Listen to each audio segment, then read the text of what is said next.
Now, John F. Kennedy rightfully earned himself the title the first TV president. He knew how to work a camera. Richard Nixon used television to loosen up. Here he is on Late Night. The Republicans don't want another piano player in the White House.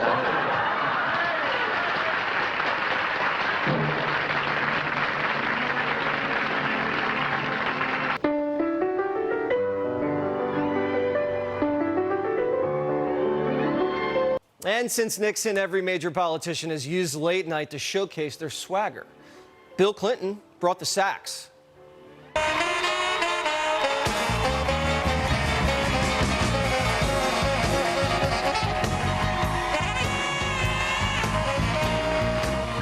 George W. brought the jokes. The top 10 changes I'll make in the White House. Oh, here you go. Are you ready? This is right up your alley. New rule at cabinet meetings. You can't talk until you ride the mechanical bull. Just for fun, issue executive order commanding my brother Jeb to wash my car. And Trump brought the hair. Can I mess your hair up? Go ahead with my hairspray.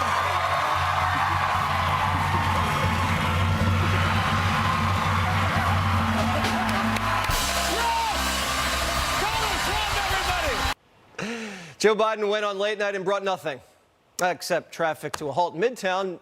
Almost missed the 5. Greg can't carry that show without me. Now, President Biden skipped the Super Bowl interview to sit down with Seth Meyers. For those of you who don't know who he is, he comes on after Jimmy Fallon. And for those of you who don't know who Jimmy Fallon is, ask Jay Leno. These shows are all pre-taped so Biden could be edited and get to bed. Biden didn't bring a sax, a joke, or charisma. All the president had were sunglasses. There's a Dark Brandon conspiracy meme. And this is something that you seem to have a lot of fun with. You've co-opted. You've co-opted Dark Brandon. This is a yard sign. And do you enjoy playing around with the Dark Brand meme? No, I resent the hell out of it. Okay.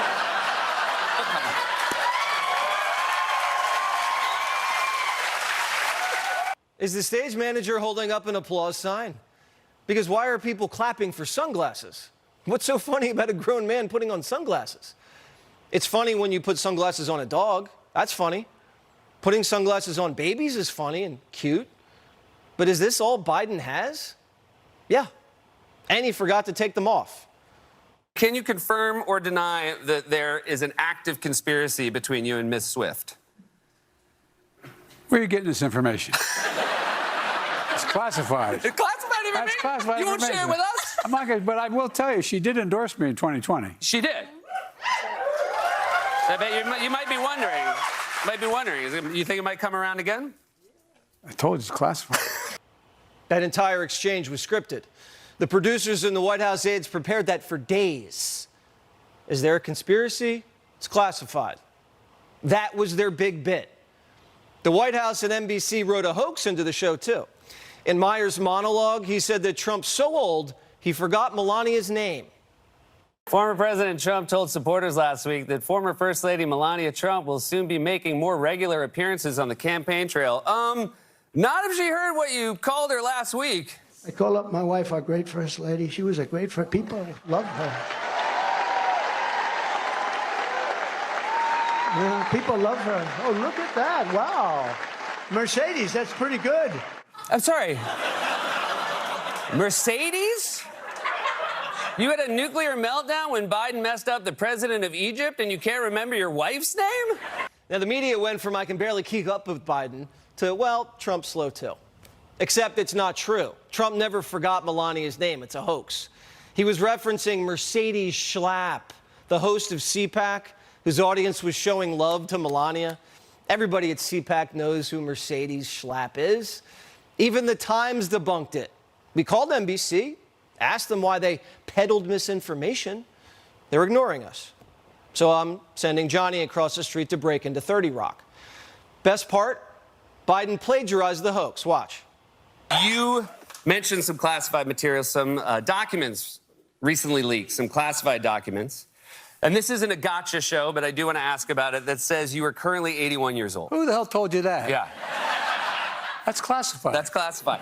All jokes aside, according to recent polling, this is a real concern for American voters. How do you address that concern going forward as you come up to the 2024 election? Well, a couple things. Number one, you got to take a look at the other guy. He's about as old as I am, but he can't remember his wife's name. Biden's only punchline was a stolen hoax from Meyer's monologue. And then Biden forgot what year it was. What's your 2024 agenda? Because I feel like we live in such crazy times that is one of the things I feel we hear less about. Look, the 2020 agenda is to finish the job. Seth Meyers, again, tried to ask him, why are you running? I think it's about the future. And every single thing we've done, I think we've got some good things done. Everything, and they told us we couldn't get them done because things were so divided. And but I think everything we've gotten done, he's just friendly stated he wants to do away with if he gets elected. And I really think his views on where to take America are older than, anyway, I don't want to get going. The President of the United States couldn't name anything he's gotten done or anything that he's going to do. Robert Hur witnessed this during his 5-hour interview with President Biden, calling him a painfully slow elderly man with a poor memory who struggles to remember things. Biden couldn't even answer what he's done and what he's going to do on a late-night show. You see what happens without note cards? The president's being lampooned internationally now. Italian TV's turned Biden into a nightly segment. Presidente Biden, oh, Presidente Biden, President, Mr. President. It's okay? Ok, tutto a posto. Welcome, benvenuto. No, di nuovo, mamma mia. President, Mr. President, ecco. Are you okay? Yeah. Ok, it's okay. Yeah, very good. What's your name? Con chi parla? Mr. President. My name is Joe Kennedy. No, Biden. Now, if I were Biden and I was losing to Trump and my party wanted to put me out to pasture and swap me out for a younger, better-looking liberal, the Mideast and Europe were at war and migrants are murdering our women, the last thing I would do, go out for ice cream with a comedian and then lick it when they ask about the border. Why make your order now, Mr. President? You're going on Thursday. Why go now? I've been planning to go Thursday. What I didn't know is my good friend apparently is gone. Seth Meyers took his grandpop out for ice cream to make him feel better for forgetting his lines. Here you go. Good job, Joe. You want a sugar cone? You know who lights up for ice cream? Children and the elderly. There's a reason caregivers deliver ice cream to their patients in nursing homes. According to the Alzheimer's Association, ice cream is a favorite for people with diminished faculties. Quote, ice cream has the power to immediately elicit soothing feelings at the very first taste of a single spoonful. It erases all the negative feelings related to the frustration and continues to stimulate pleasure receptors in the brain with every new scoop. Now, obviously, I'm not diagnosing Biden with Alzheimer's, but you see what's going on here? They clap when he puts his sunglasses on. They treat him for ice cream to make him happy. He's got his little Corvette, his toy car that he's so proud of, that he keeps his special folders next to. And no one can take those folders. Those are my folders. He's a child. He copies homework. He lies, falls asleep, doesn't listen. Joey has his aviators, mint chip, and his Hot Wheels, and he's happy. Are we really going to reelect this guy, America? Even Obama world sees it. If you watch Joe Biden speak, oftentimes he sounds frail, and he sounds more frail than he used to. He shuffles more because of the arthritis in his back. So for most people in the country who are just watching him be president, what do they see when they turn on the television? They see him shuffle, and they hear him, and he's swallowing a lot more of his words now. Even Biden's best friend, Obama, knows it's over. Remember the whole best friend thing? It's weird, right? He swims naked. He crashes his bike. Jill's trying to make him eat his veggies. He goes home every weekend. He's losing to Trump in every battleground, and he's so stubborn he hasn't changed anything.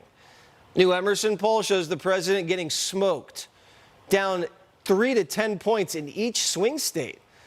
Trump's up 9 in Georgia, and that was before Biden's migrant murdered Lake and Riley. Every time the White House lets him out for recess, his numbers drop. You have to put this guy back in timeout.